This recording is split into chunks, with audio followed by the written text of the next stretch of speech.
see the flag is vertical. So this is a bit my life. And I think in a way, it's a way of self-inclusion. And the topic today is about diversity and inclusion. And I think this my life in a way is I think it's a way of inclusion, dealing with the two cultures, like many of you, I think, as well.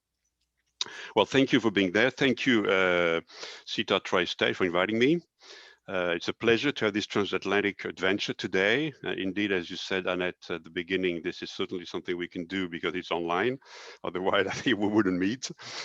So I think this is the nice way of the nice, let's say, situation we have with online. This topic, why diversity and inclusion? I mean, it's been a hot topic for years with Sietar and others, obviously. I think now with this COVID thing, it even takes more dimension. I will certainly refer to COVID elements as well during this talk. So diversity. Let me just show you what I want to do with this at this point.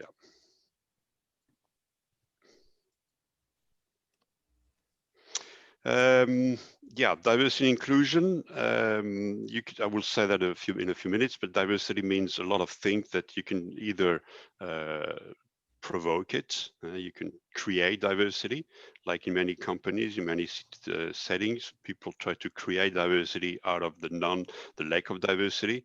At my university, for example, we try to create diversity in the sense of gender. We need a lot more professors, female professors, so we have tried to create this diversity.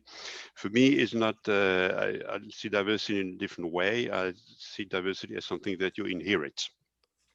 It's a situation like in an international classroom, in university, or in an international workforce, and in business, you inherit this diversity. You don't have a choice, it's there. And then the question is what you do with it. So diversity is a choice you make, you don't, and actually inclusion is a choice you make or action you take. Sometimes you don't have a choice, you want to take the choice. And diversity is certainly something which we'll see also with COVID. We've had a different people, this had added to diversity of competencies and knowledge of people. I will say a few things about that in a minute. Belonging certainly is also an aspect here. To the sense of belonging, I should say more. For me, it's a continuation. It is indeed extending this paradigm from diversity and inclusion to belonging, this sense of belonging, to go deeper and broader into this situation of psychological safety. I'll come back to that, of course, yeah. And finally, well-being, which is supposed to be a collective and personal. It takes two to tango, I think, that as well. And personal well-being is important, but of course, collective as well. I will, of course, say a few more things on that as well. Okay. So obviously the first D, as Annette was suggesting, this diversity approach. Why do I have this diversity approach? Because I thought, how do we give a framework to this process of diversity, inclusion, belonging, and well-being? So I thought just take the letters of diversity, and I don't claim to be exhaustive. I think I'm quite comprehensive in reaching those areas, but I don't think I'm particularly, I'm completely exhaustive in this respect. I think there's still more areas to think about. And I think certainly at the time of COVID, as I said, there will be new elements, new areas for research and practice. So the first D, obviously the D of diversity. This is the classroom or the team, international workforce. And I make a difference between this, what you call the visible diversity, which is the obvious thing we all know about, which is the gender, age, ethnic background, dress code, physical abilities and disabilities, the first impression that we have of people. That's certainly an important aspect, but probably not the most important. The most important, I think, is this, what I call this invisible diversity, which is, of course, more psychological, mental, values, beliefs, visions, attitudes, convictions, the whole list there. competencies, talents people have, which are not always very visible, life experiences you've had, intercultural competence you may have, sexual orientation, interdisciplinarity. I think I work a lot in the engineering world, and it's all about interdisciplinarity at the moment. So this is more the, I would say the invisible diversity, which is also very important, the one which is not obvious, tangible. And then finally, this diversity in COVID-19 times, indeed. As I said, I think this introduction, we've developed the new competencies, knowledge, and you've seen people very often in different eyes now. We've had those leaders that were good leaders on site, let's say, in a normal situation, and who develop in very bad leaders where they need to communicate on site. So it's asked for new competencies. And this is also a type of diversity which maybe we didn't think about 9 months ago. I think this is also an important aspect.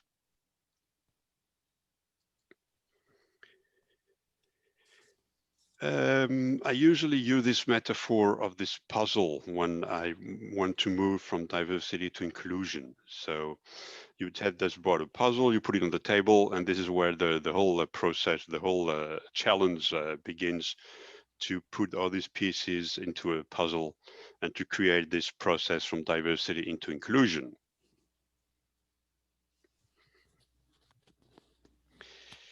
Okay, next, I will of course come back to inclusion because a little bit of of surprise here. The first R is not for inclusion, no, it's for intercultural, for culture, because for us at Sietar, obviously, for a very long time, culture has been one of the main aspects, one of the main focuses we've had.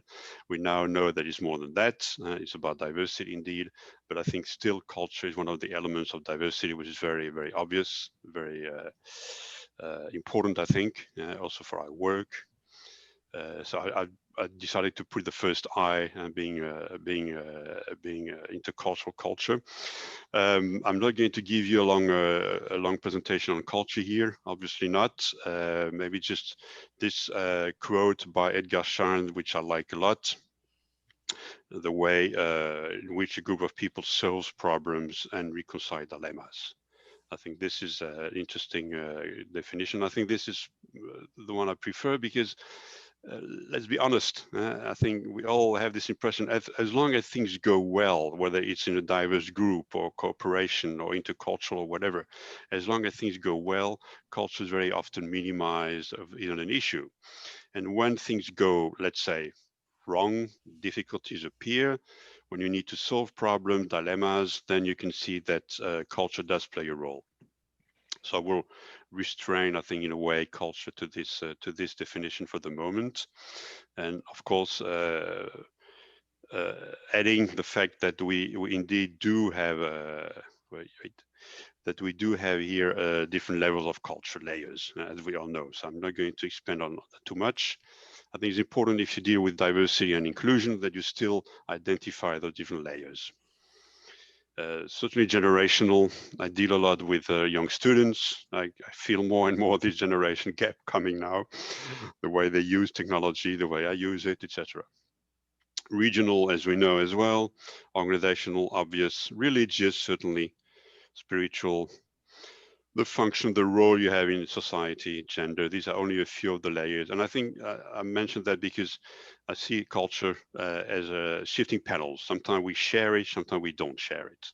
Sometimes culture unites us, sometimes culture is divergent. Sometimes it's convergent, sometimes it's divergent. So I think this is important to realize, especially when you work with diversity and inclusion, that you identify where are the commonality, the common ground we all share. And they are shifting. Then that is, of course, dynamic. Sometimes we share things, sometimes we don't. I think that's important to realize. All right, let's move on to the next letter, the V of vision and personality. This is where, in a way, I put personality, personal vision people have, must have, and personality, which I combine now to the intercultural, to the cultural element as well. And I like this quote by Sabatot, so many of you will know as well. Your personality determines how you want to behave, and culture determines the way you should behave. And I often have this example to see this interface between culture and personality. I use the example of the coffee break. For some of us now in the morning, it is morning, 11 o'clock in the morning. For us in Central European time, it's 5 o'clock. We have different needs. And some of us would like a cup of coffee.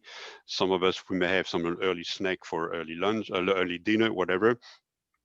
You may now at this moment feel like you want to have something to eat or drink, but the culture of this webinar tells you don't do that. So stay on your in your chair and just stay watching the webinar. Don't go away. So this is the same in the classroom, when the students want to go away and the teacher said no, we'll have a break for coffee later on. Okay, so this way I explain simply this interface between culture and personality. And of course, you also have nature. If you want to go to the toilet, you just go and come back. This is nature. So this interface, I think, is important to realize. Not everything is culture. Not everything is personal. It's personality, obviously. So this I usually use to put that into perspective. This the well-known pyramid between the different elements. I think this is clear to you as well. Let's move on. The E of environment. People, place, planet. I think it's important to realize where are we? We are now in a online, in a virtual situation. Hopefully, most activities are still were still done on site in an environment. Important to realize those three aspects. I put a picture here. Well, first I have this quote by Margaret Mead, which I like a lot. This is the link between indeed society and our environment, green environment, a pledge for green environments.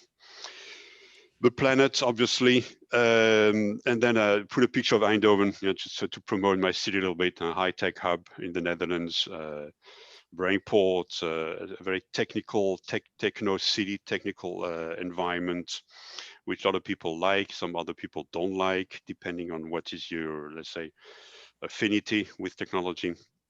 This is a reality we are in. And then this cocooning, what I put here as an illustration, when people work in a certain environment and they go back home in the evening is another environment. I think this is also something you have to keep into account, or to keep an eye on. And the cocooning, if you're an international young professional or young student, international student, and like for example in Eindhoven, inclusion is also the way you include at work, but also in the evening when you are back in you kind of cocoon, kind of back home. And this duality of the environment during the day, during the let's say a normal working day on site. When it's online, as we know, the differences are blurred. There's not so much of a clear case, of a clear difference between the environment, whether you're at home, your office at home, or your office outside home. This is a thing we're all dealing with, and this certainly impacts on the environment at the moment.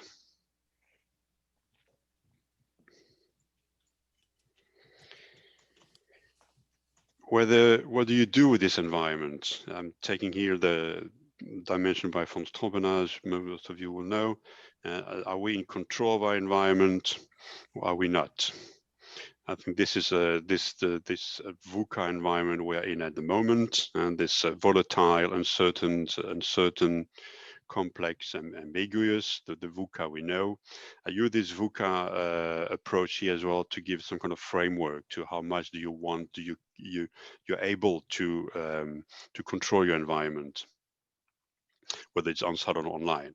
And ideally, you move to this new VUCA environment, which is about vision, understanding, clarity, and agility on the right.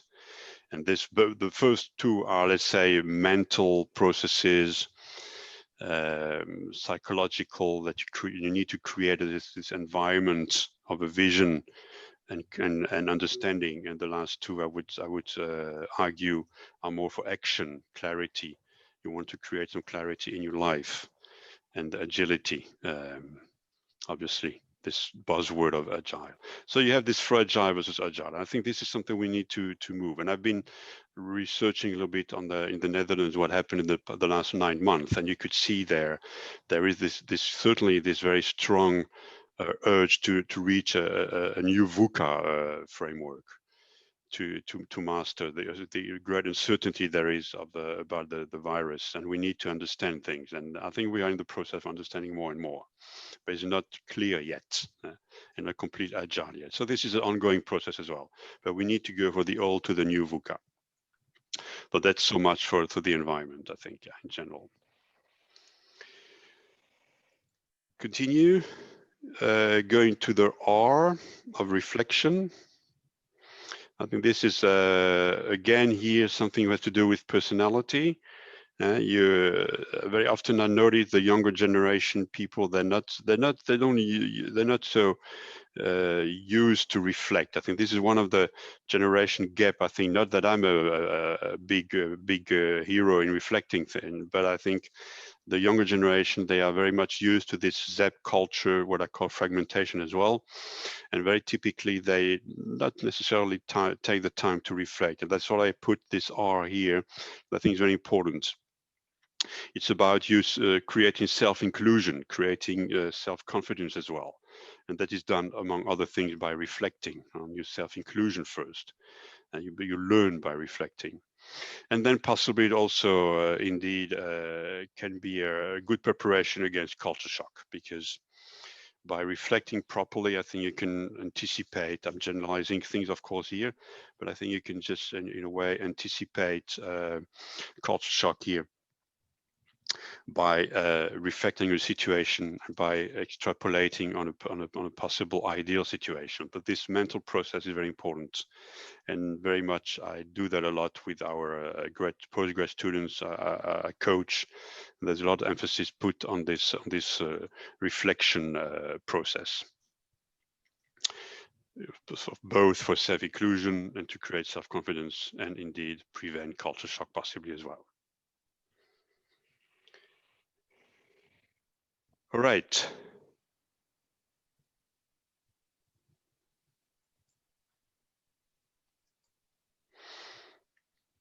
The R of study. Study. You're a newcomer somewhere. You try to adapt, to integrate, be included into a new environment. If you're a student, you study at a new institution. You are maybe an exchange student, one of those Erasmus programs, whatever. You may also be a young professional or an older professional, doesn't matter, an expat, and you need to, change your environment, create a new environment.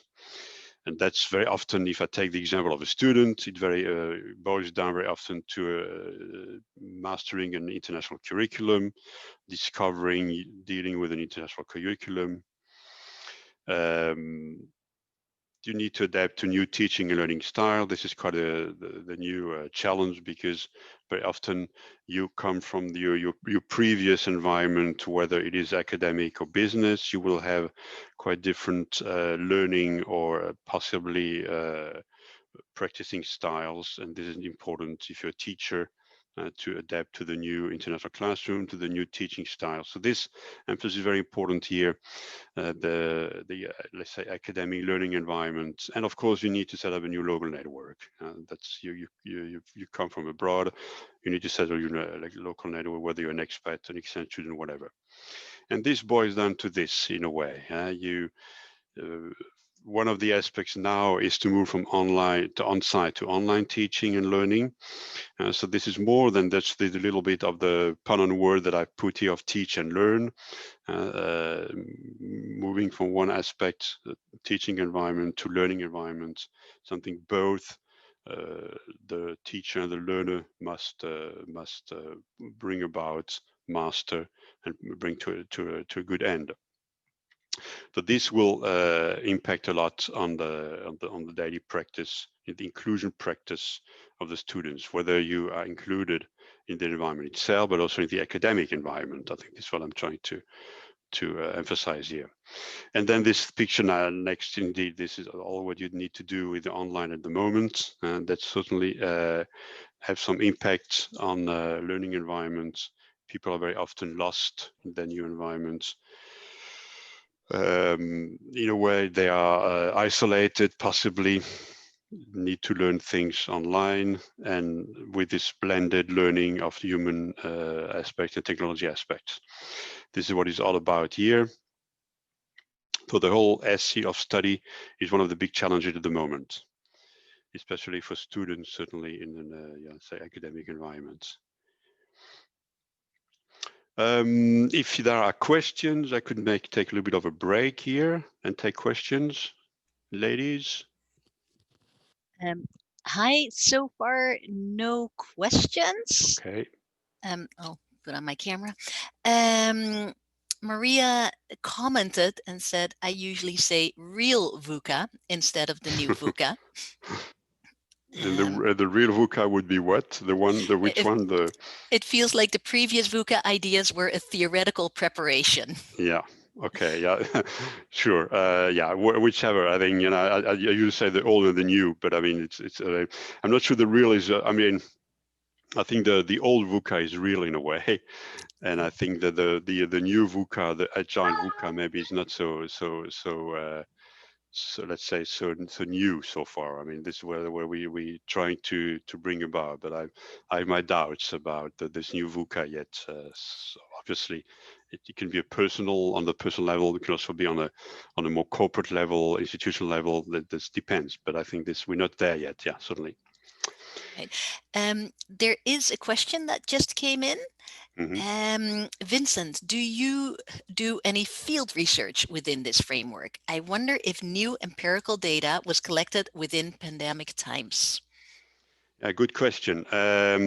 What the research I've done basically is empirical. It's just gathering all kind of sources. They are an enormous amount of sources at the moment on the current situation. So this is more like I would say gathering all kind of sources and trying to put that into some kind of a coherent presentation like this one I'm trying to put to it here. So this is not yet field research, you could say, but it's not certainly not a real research, not academic research. They are things that are starting now to be published at the moment, but it's still at a very, very early stadium, obviously. All right, thank you. Do you have time for one more question? Yes, please. Yeah, sure. All right. Have you found that companies are interested in applying this VUCA in concrete projects? Yeah, I mean, yeah,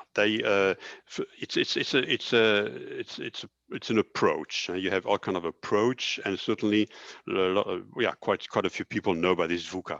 I wrote myself an article which you can find on LinkedIn as well, but those two VUCAs. So certainly, human resource management, but also operational managers, they are certainly sensitive to this VUCA approach. Yeah, certainly, it's something that is present at the moment, and I think it gives some references to how to behave, how to develop things. Yeah.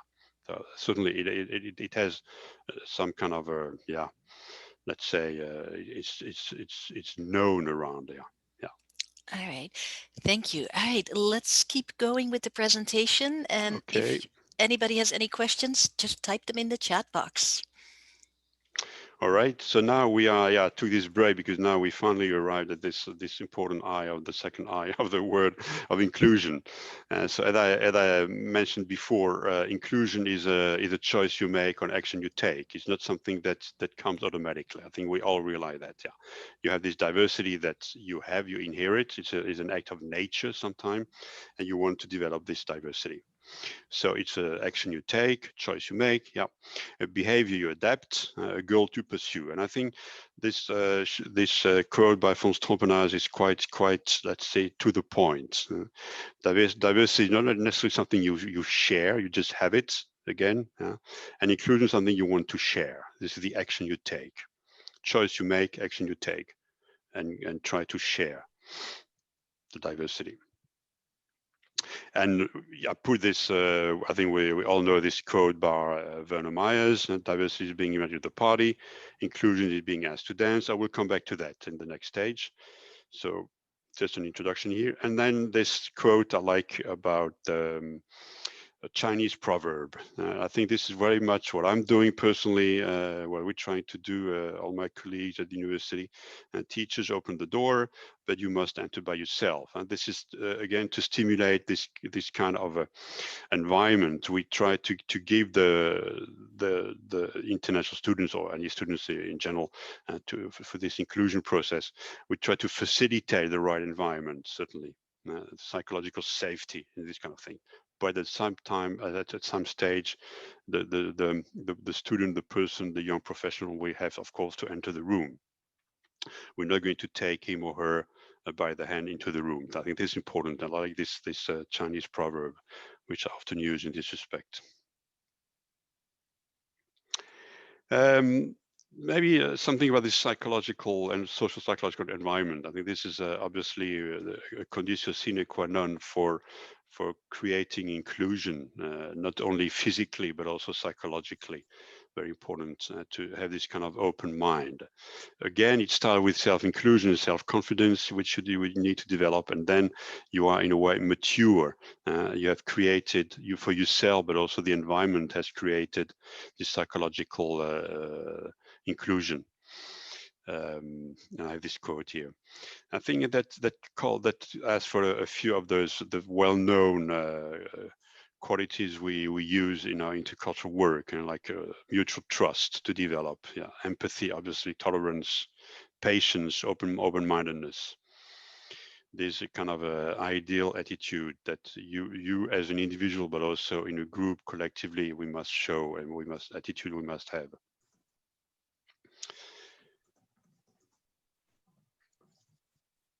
The next one, the T of testing. You've now come after the progress, the diversity inclusion to belonging, extending the paradigm is on its way. You now have to maybe also reflect and also test your progression and assess what's happened. This is again something you will do on a, let's say, on a individual level, but also on the more group collective level. So one of the things to do is to adapt certainly and assess your learning style, reflecting on the past and possibly on the anticipate the future. So I want to here to emphasize the importance of professional skill. There's the whole discussion going on at the moment. I've seen articles come around again about the way you call that professional skills. Some people call them soft skills. I don't like this word so much because it's in opposition to hard skills. What are some the technical skills like we have at this university? It's other the hard skill, the hard technical skill. They have a certain prestige, and the soft skills don't have so much of a prestige. So some people call them professional. I call them professional skills. I've also had this article recently about sustainable skills and not sustainable skills. So I think this is also something important, and there's something we should certainly emphasize in this inclusion process and developing skills. And how do you develop skills? Different ways to develop that. First of all, certainly the awareness you have to create in this let's say, psychological safety environment, awareness about, first of all, of course, the differences, but also the commonality and the common points we have. So awareness about culture, awareness about what, let's say, what diversity brings about, the advantages and disadvantages of that. And then the next stage is the adaptation to the workplace. Intercultural workplace, international workplace, interdisciplinarity or interdisciplinary. So all those aspects you have in visible or non-visible in diversity. And if it's about young learners, whether young professionals, anyway, it counts for everybody at the moment, career development. And we are in this long life learning process, and we need to also certainly focus on career development as well. That these are the, let's say, stages to assess skills and continue the learning process, whether it's online or on-site. This is, of course, puts a little bit of difference. Basically, online, is not as impactful as it is on site. This is maybe another discussion, but I think it's also important to realize when you're dealing with inclusion and diversity processes. And I like this slide because it's yeah, and let me put this. I had this slideshow which doesn't work, so let me just put this away here. And you have those skill. This is an old slide, but I like it because it's we're now in 2020, right? And these were the old skills in a way we thought like 5 years ago that would be needed in 2020, and it makes sense. That's still very much needed in a way, right? Um, but that now, what we need now here as well, that's still very needed here. But what we need here is the adaptation to this COVID time, and this is this picture symbolize this and this kind of reconciliation between on-site and online. And we need to have to develop those hybrid systems. It's not the topic today, but I think this is certainly something need to realize if you're talking about personal skills, professional skills, and the new skill that we need to develop at the moment. And there's resilience, obviously, now. And we had this discussion the other day, in another webinar about the resilience which is needed to the VUCA. VUCA is very much needed as a framework, I think, an approach, but it could be called VUCAR because the resilience, I think, is very important, especially in those times at the moment. So I like to see this interaction here between what we could call a traditional professional skill and the new one that we need to develop. All right. Finally, the you. This is about you now. I mean, we've been through this process. We've tried to extend this paradigm, going from diversity to inclusion and creating a sense of belonging. And this is here the to belong or to belonging. That's the real question. This will be the syndrome of the expat. It's a nice pun on word, but it's certainly very much the reality. This belonging. So create this kind of sense of belonging. And I've put here a quote that is pretty well known on internet. Diversity is having a seat at the table. Inclusion is having a voice, and belonging is having that voice heard. I think this is important as an illustration. And I've put my own on the, you can see next to that, my own definition. I've used the one of Myers, Werner Myers, and I've extended it, so to say, the paradigm here. And then you need to create belonging by indeed trying to create this psychological environment in which at a party you're not only invited to the party, you're invited to dance. This is, I think, I would argue this is inclusion. You're including the group, but still you may not belong to the group. You may be just part of the group but not belonging. And how do you create belonging? And by creating this self-inclusion first, self-confidence, so much that you are feeling confident and included, that you can just, as I said here, put it using the metaphor, you can add the DJ to play your favorite song, knowing that it will please the other dancers as well, that you have this commonality, this shared ground here on the dancing floor. You can extrapolate to all kind of situation, but I think I would just wanted to continue the Werner Myers known quote and add it to the belonging stage. So when you feel safe dancing with your peers, with other people, and knowing that your favorite song will also please them, that's, I would say, this is the sense of belonging. And again, I put it again here, the quote, yeah, this is feeling free, invited, safe, and psychologically safe as well. That's important. Okay. Yeah, after you've created belonging, you remember, you also want to go further and create well-being. So that's, for me, the ultimate level. That's, as I said in my introduction, that's very much personal, but it's also collective.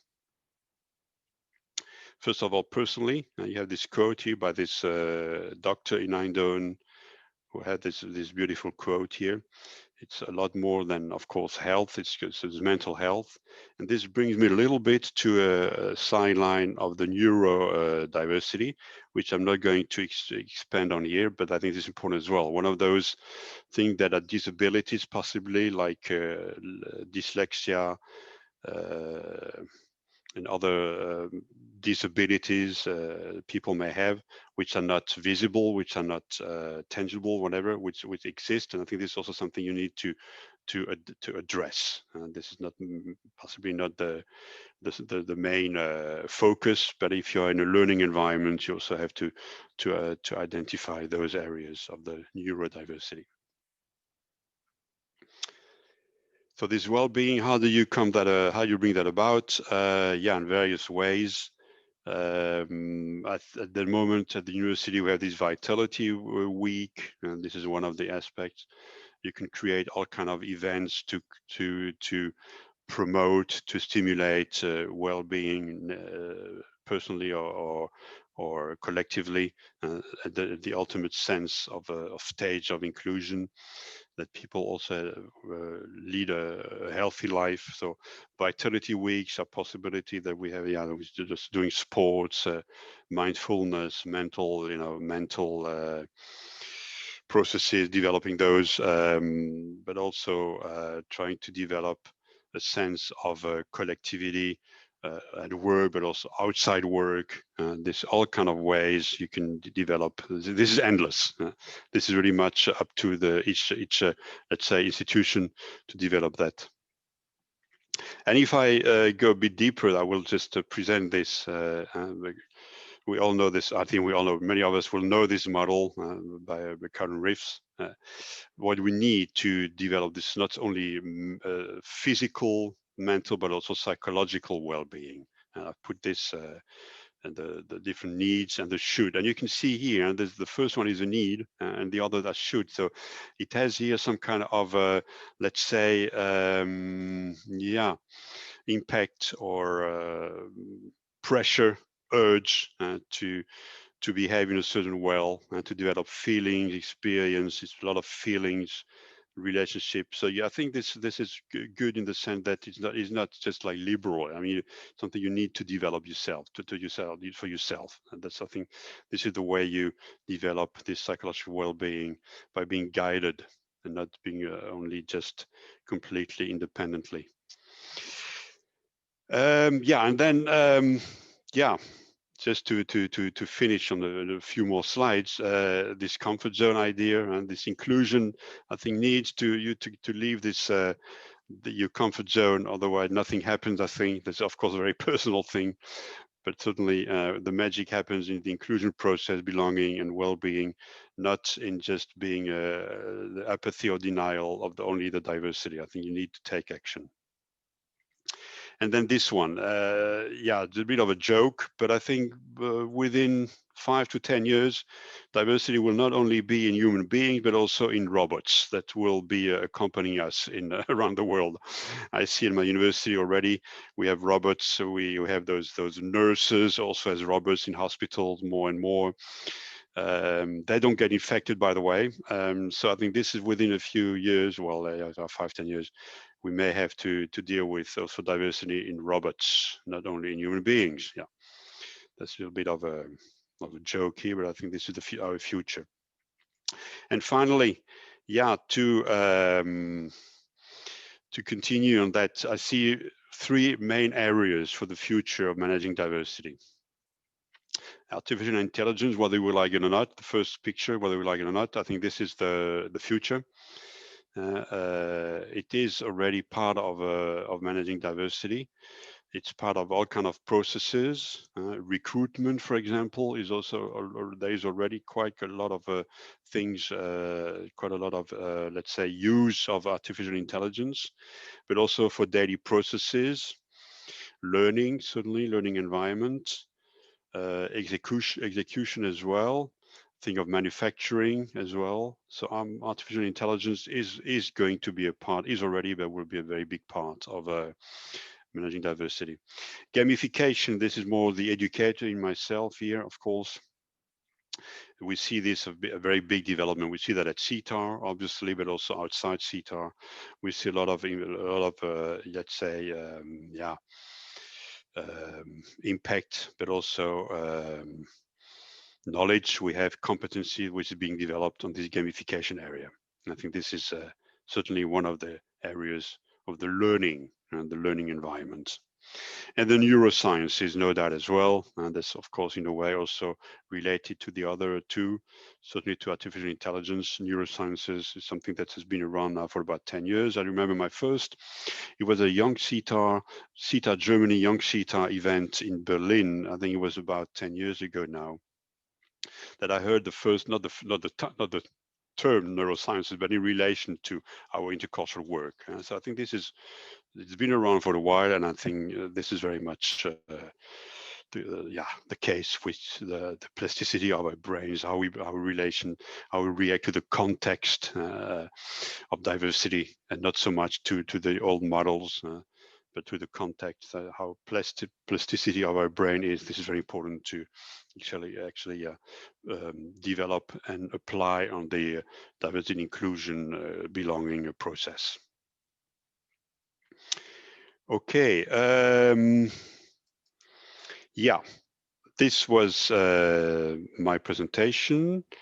You can always write to me. This is my email, and I put here in small letters. I can put it in the chat later. But this is this article I wrote on LinkedIn, on which this presentation is based. And I will just finish by putting the last slide again. Yeah, here for the tri-state. Thank you very much. And any questions? I'll be, of course, we still have we have time enough. Yeah, we have time. Not too long, so let's go. Yeah. All right. Thank you, Vincent. This was really great. Thank you so much. And the chat is really active. People are making connections. See, the event in Berlin is being discussed, but it's wonderful to see people connecting with each other, especially about VUCA. There are some questions. Let me go back. All right, the first question was from Pascal. Vincent, what do you answer leaders who are skeptical about the importance and the implementation of diversity in their organization? I have noticed that different cultures, for example, France, are at different stages of diversity awareness, and this needs to be taken into account to adapt diversity proposals. Absolutely. No, I completely agree with Pascal. Certainly. I mean, diversity has obviously the approach to diversity, the situation of diversity, the approach to diversity has, of course, a very important cultural, let's say, environment, cultural element, obviously. So the one story you put to a Dutch manager will not be the same to a French manager, because they may, first of all, have a completely different opinion about what diversity is. Do they want to create diversity out of a lack of diversity? Do they have the diversity they want indeed to use to create inclusion? So I think this is very punctual, very personal, very we call that very unique setting point each time. There's no global answer. Of course, globally, you could argue that we all need this diversity and inclusion, certainly, but you have to, first of all, assess, gauge what kind of diversity do they have.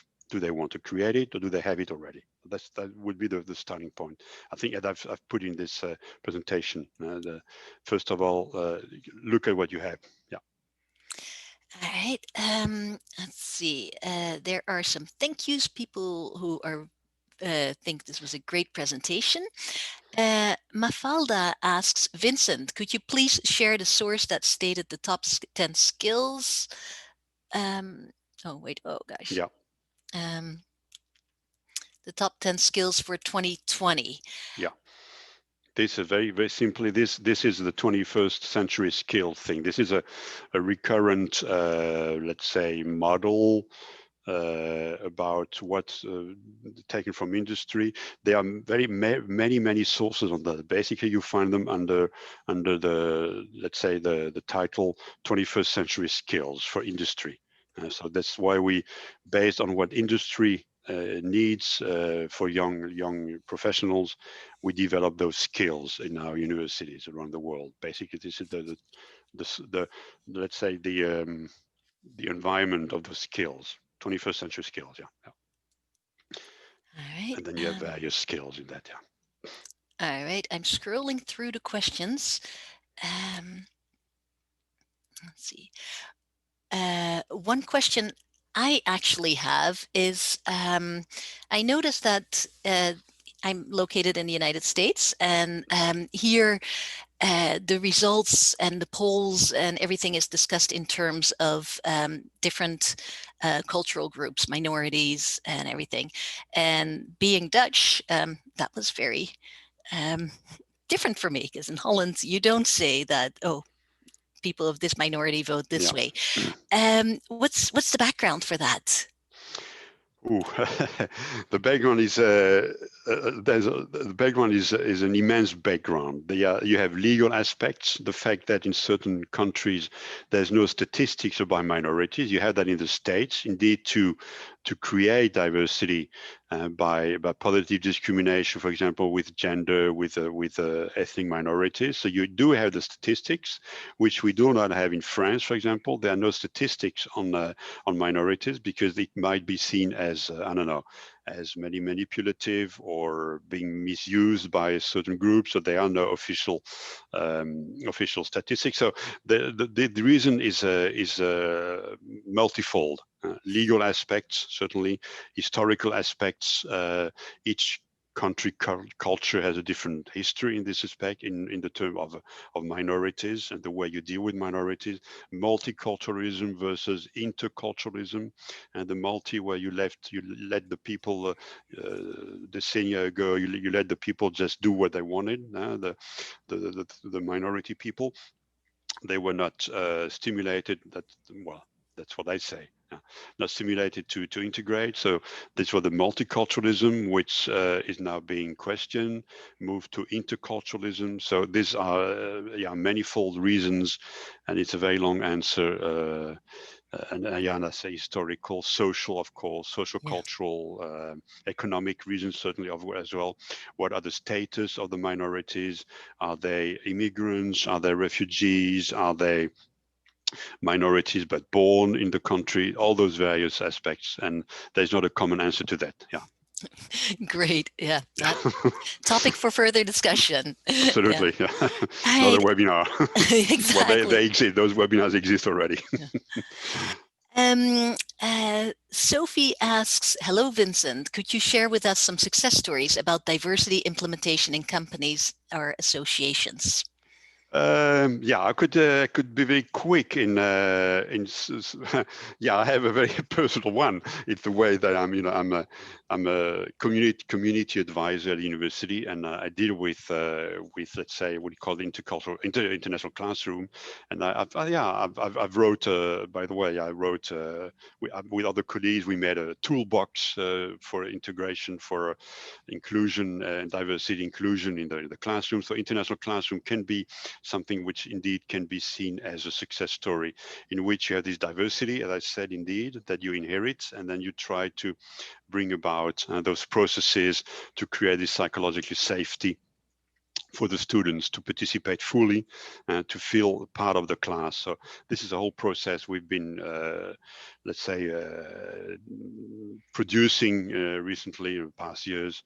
So I think, to cut a long story short, the international classroom can be a very narrow but concrete, tangible environment for creating inclusion from the diversity you have. If you have the teacher and the students, of course, take you to tango, who are willing to create that environment. So I think this is something you can focus on. That's my personal experience. But it's also possible in business, obviously, in a workforce, applying the same principles of extending this paradigm. All right, thank you. There are a few more questions.